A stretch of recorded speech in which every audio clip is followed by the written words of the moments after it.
buenas tardes. Me presento, soy el doctor Pablo Sánchez, becado de primer año de Medicina Interna de la UDP, y en la siguiente presentación abordaremos el tema de estenosis aórtica en el adulto mayor. Básicamente haremos un viaje por la epidemiología de esta patología, algunas diferencias específicas con respecto al paciente adulto mayor y por qué es de importancia en el adulto mayor y cómo es el abordaje multidisciplinario que se realiza. Como a modo general, vamos a mencionar que la estenosis aórtica es la principal valvulopatía que requiere intervención quirúrgica. Eso en la población general, ya sea en adultos mayores o en personas de menor edad. Se estima que la valvulopatía aórtica de tipo cálcica, la estenosis aórtica debido a patología cálcica, es entre un 2 o un 3% en pacientes mayores de 65 años, el cual llega hasta más del 7% en pacientes mayores de 80 años. Se estima que, y debido al envejecimiento poblacional, estas estadísticas podrían incluso duplicarse para el año 2050. Lo que hay que entender es que el desarrollo de esta patología aórtica se ha dejado de considerar clásicamente como una patología del envejecimiento y se ha entendido que hay correlación fisiopatológica con el proceso de la aterosclerosis. Por lo tanto, es un proceso que hay que entenderlo como un proceso inflamatorio sistémico que tiene repercusiones en la válvula aórtica. Ahora, esta patología, por muchos motivos, pero principalmente por la falta de ejercicio físico, entre muchos otros factores, nos presenta un reto diagnóstico y siempre debe ir acompañado de exámenes complementarios, el clásico, la ecografía transtorácica, el ecocardiograma transtorácico y en algunos casos más específicos un TAC cardíaco donde se evalúa el score de calcio, pero eso lo vamos a abordar más adelante durante la presentación. Bueno, para entender la etiología de la estenosis aórtica tenemos que entender, como habíamos dicho, que es una patología que particularmente se encuentra en el adulto mayor.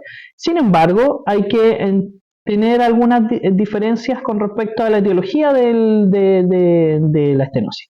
Principalmente en pacientes jóvenes se estima que la etiología puede ser de origen congénito. De hecho, en algunos casos específicos, como por ejemplo la valvulopatía bicuspidia o la unicuspidia, 10 a 20 años antes de lo que, por ejemplo, se desarrolla la estenosis en el resto de la población lo presentan. Entonces, es un factor de riesgo el que tenga valvulopatía bicuspidia o, más raro, la unicuspidia para el desarrollo de estenosis aórtica.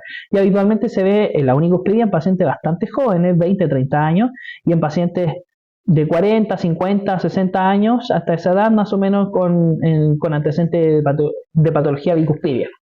Ahora, en la población, en países desarrollados o en países que tienen tratamiento farmacológico para determinadas infecciones, como por ejemplo, ¿qué infección podría provocar alguna valvulopatía a lo interno? La típica. No, patología reumática secundaria A. Se nota que ya está prácticamente radicada. Habitualmente cuando habían tratamientos por amigdalitis, pulstasia y no se indicaba tratamiento farmacológico porque no había disposición de antibióticos, si no se dejaba tratamiento muchas veces eso podía provocar patología reumática. Y muchas veces la patología reumática no se evidenciaba en el momento, sino que 10 o 20 años después de una primoinfección. Bueno, ahí se nota precisamente que estamos en un país en vías de desarrollo o en desarrollo en algunos casos podríamos ser considerados. Bueno, en países que no están en desarrollo, la patología reumática es más habitual, frecuente y habitualmente viene asociado a múltiples valvulopatías, no solo patología aórtica, sino que habitualmente correlacionada con patología mitral. Bueno, punto aparte respecto a eso, en los pacientes de aparición tardía, el dominio etiológico, por así decirlo, principalmente el de la enfermedad calcificada degenerativa. Fisiopatología, entonces, como habíamos dicho anteriormente, hay que desmitificar el hecho de que es una patología del envejecimiento. Es cierto, es un factor de riesgo. Es más común en pacientes añosos, en pacientes masculinos, pero hay que mencionar que los antecedentes de riesgo como el síndrome metabólico, niveles altos de apolipoproteínas, tienen correlación con el desarrollo de esta patología. Entonces, tienen fisiopatologías comunes al proceso de la aterosclerosis en general. Y como bien sabemos, el cómo se desarrolla el proceso de la aterosclerosis, que vaya a describir lo mismo que es en el proceso de la estenosis aórtica de tipo calcificada, ante un estrés mecánico se produce una disfunción, lo que finalmente puede producir una infiltración, dado radicales libres, materiales de oxidación, entrada y retención de lipoproteínas en el espacio subendotelial, lo que produce también una cascada inflamatoria, una inflamación crónica y finalmente el proceso de acumulación de calcio en la válvula. El escenario clínico clásico, no sé si se acuerdan un poco de semiología, pero que las manifestaciones clínicas evidentes de la estenosis aórtica es un soplo mesosistólico, habitualmente en foco aórtico, pero no es exclusivo, puede sentirse en otros focos, con irradiación a las carótidas. El pulso puede, y dependiendo obviamente del grado de estenosis, vamos a tener un pulso disminuido, un pulso débil, un pulso descrito como parvus et tardus, y en algunos casos podemos encontrar una disminución o incluso una abolición del componente aórtico, o sea, del segundo ruido cardíaco. Esa es la descripción semiológica clásica de una estenosis aórtica. Sin embargo, muchas veces no se encuentran o depende del oído del doctor que lleva a cabo esta evaluación. Así que no se sorprenda muchas veces que encontremos el hallazgo de la estenosis aórtica y muchas veces no haya sido ni siquiera descrito el soplo característico. Y obviamente esto se corrobora o se fortalece con algunas sintomatologías clásicas o específicas, como por ejemplo la disnea de esfuerzo, la angina o incluso los episodios sincopales, aunque estos bien como hemos mencionado son síntomas bien inespecíficos que podrían ser de cualquier origen cardiológico, incluso no cardiológico. Ahora, ciertas consideraciones que hay que tener, que es la típica trampa del sedentarismo. El adulto mayor muchas veces adapta su quehacer, adapta su actividad física a esta condición, y muchas veces los episodios sincopales o los episodios de disnea pueden estar subdiagnosticados porque el paciente puede referir típicamente que él se siente más cansado, pero que lo atribuye a la edad. Y ahí está una trampa esencial. Entonces, los síntomas de cansancio hay que caracterizarlos bien. Recordar que el paciente, no por ser añoso, tiene que sentirse per se cansado. El cansancio puede ser un cansancio físico, un cansancio muscular, o puede ser bien una disnea de esfuerzo y hay que caracterizar esa disnea de esfuerzo. Entonces, en aquellos casos hay que ir acuciosamente a evaluar esa sintomatología. ¿Cómo se confirma el diagnóstico? Bueno, ante la sospecha clínica de una estenosis aórtica, lo típico es solicitar un ecocardiograma. Hay ciertos componentes del ecocardiograma que hay que ir a ver específicamente la válvula. No voy a hablar de todos los componentes porque son muchos, pero son tres principales. La velocidad máxima, que en este caso, ¿a qué nos referimos con la velocidad máxima? Es la velocidad máxima de eyección que sale de la válvula aórtica. Si es más de 4 metros por segundo, entonces hablamos de que la velocidad está muy elevada y probablemente haya un componente estenótico que esté produciendo un aumento de la poscarga que produce un aumento de la velocidad.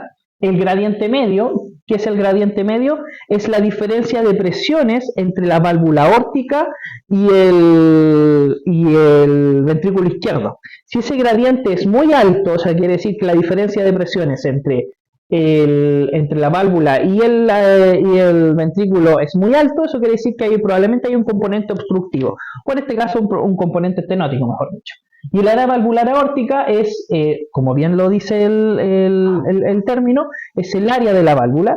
Ahora, esa área, si es menor a 1, hablamos de que muy probablemente hay un componente estenótico.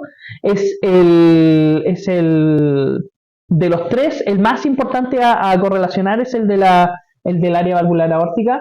pero hay muchas cosas específicas que pueden ser distractores y ahí eso también depende del ecocardiografista que determine esa área. Así que, si bien es el gol estándar, por así decirlo, dentro de estos 3 puntos, es más difícil de determinar. Y el área valvular indexada, eso es el área ajustada por el tamaño del paciente, por la estatura del paciente.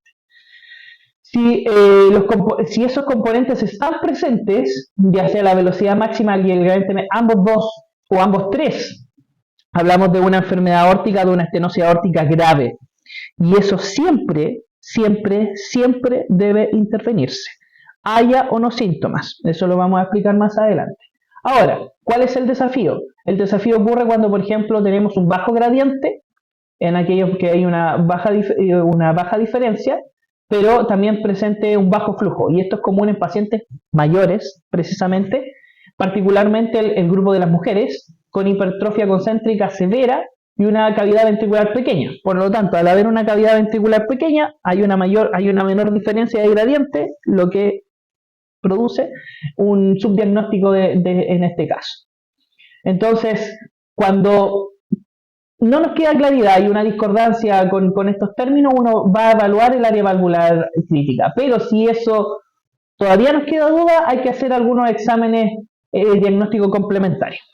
¿Qué exámenes diagnóstico complementarios? Bueno, ¿qué pasa? Si el ecocardiograma transtorácico revela un área valvular menor a 1 centímetro, pero el gradiente medio no es particularmente alto, es menor a 40 milímetros de mercurio, en este caso hay que evaluar, ¿es una enfermedad severa real o bien estamos en contexto de una pseudo enfermedad severa? Entonces ahí lo que se evalúa es la reserva de flujo. ¿Con qué? Con un ecocardiograma con dobutamina. ¿Y qué pasa si todavía nos queda la duda o si la feria está conservada? Entonces en esos casos vamos a un TAC sin contraste cardíaco, donde lo que se va a evaluar es el score de calcio valvular.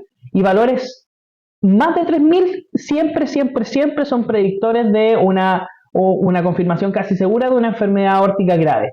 Ahora, hay puntos de corte distintos entre hombres y mujeres. En el caso de los hombres, más de 2000, en el caso de las mujeres, más de 1200. Con menos de 800, el diagnóstico de enfermedad aórtica grave se hace muy poco probable.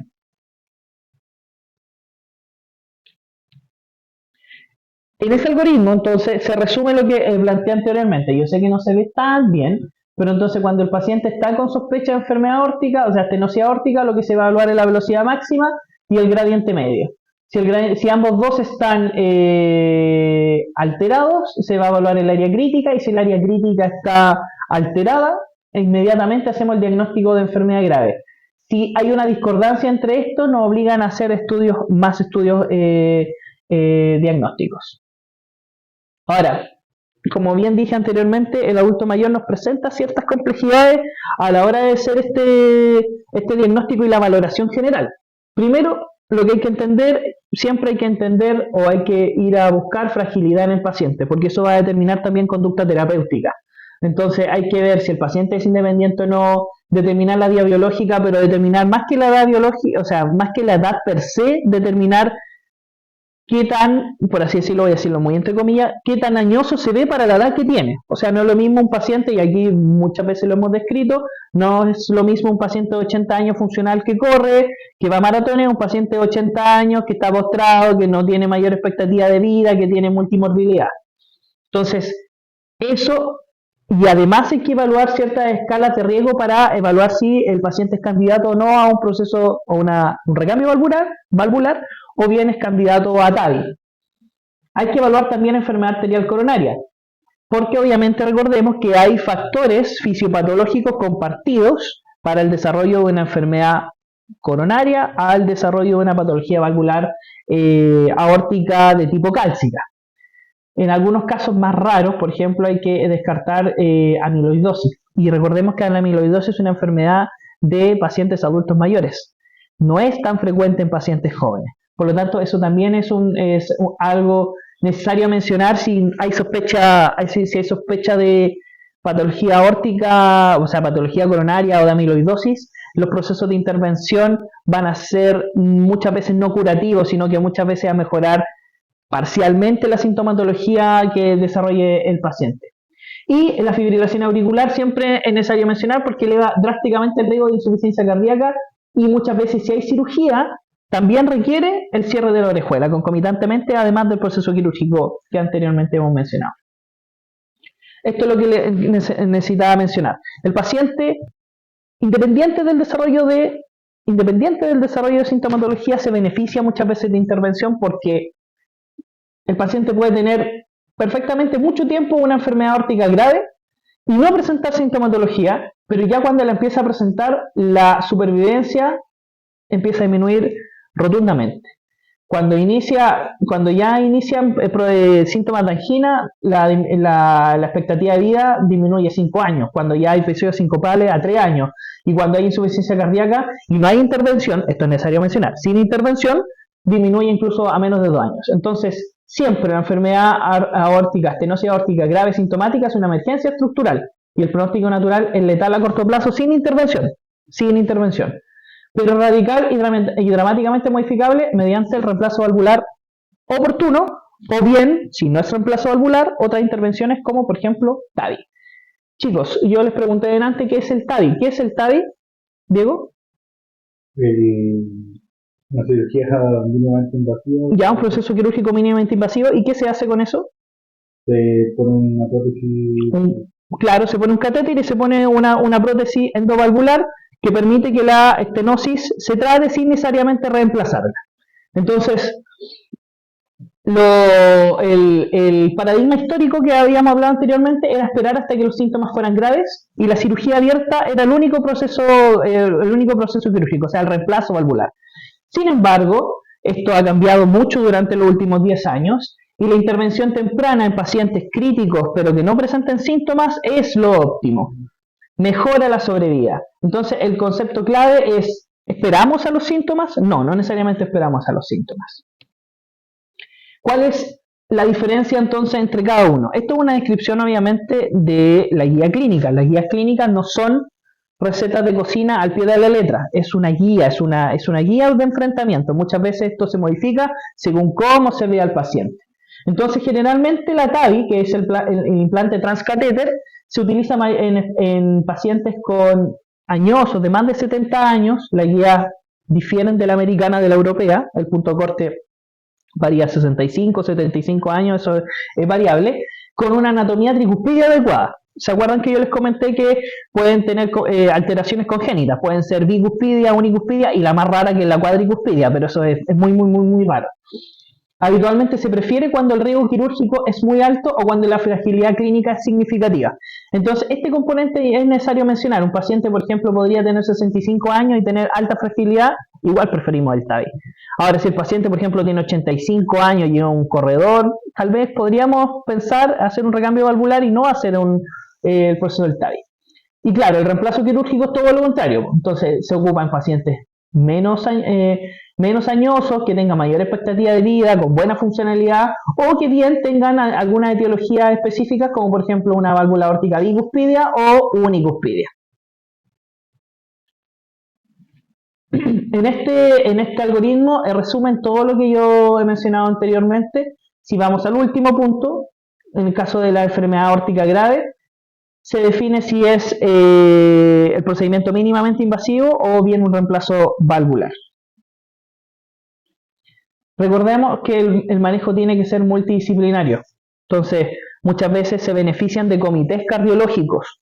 Una sola persona podría no ser necesaria para evaluar estos pacientes. Muchas veces los comités pueden incluir a un médico internista, al cardiólogo, a un geriatra para determinar cuál es la estrategia a seguir. Entonces, los 3 pilares de la decisión compartida vendrían siendo una evaluación anatómica integral. En este caso, el TAC es una buena herramienta diagnóstica complementaria al ecocardiograma transtorácico. Evaluar la expectativa de vida del paciente, la fragilidad del paciente, no solo la edad del paciente, y como meta, que el paciente recupere autonomía y calidad de vida. Esto es súper importante. El paciente recupera mucha calidad de vida con la TAVI o con el reemplazo valvular. Las conclusiones, entonces, que la estenosis aórtica no es un proceso pasivo, no es un proceso de deterioro por la edad. Hay que entender que es un proceso fisiopatológico activo en el cual los factores de riesgo de la aterosclerosis en general están involucrados, que la ecocardiografía y muchas veces las pruebas de esfuerzo son imperativas, que como herramienta clínica, como herramienta de diagnóstico, el TAC es una herramienta que antes no se consideraba y el score de calcio es fundamental para determinar muchas veces la severidad y la intervención del paciente, y que el manejo no es solo por la edad del paciente, sino que hay que considerar obviamente el estado clínico previo. Muchas gracias.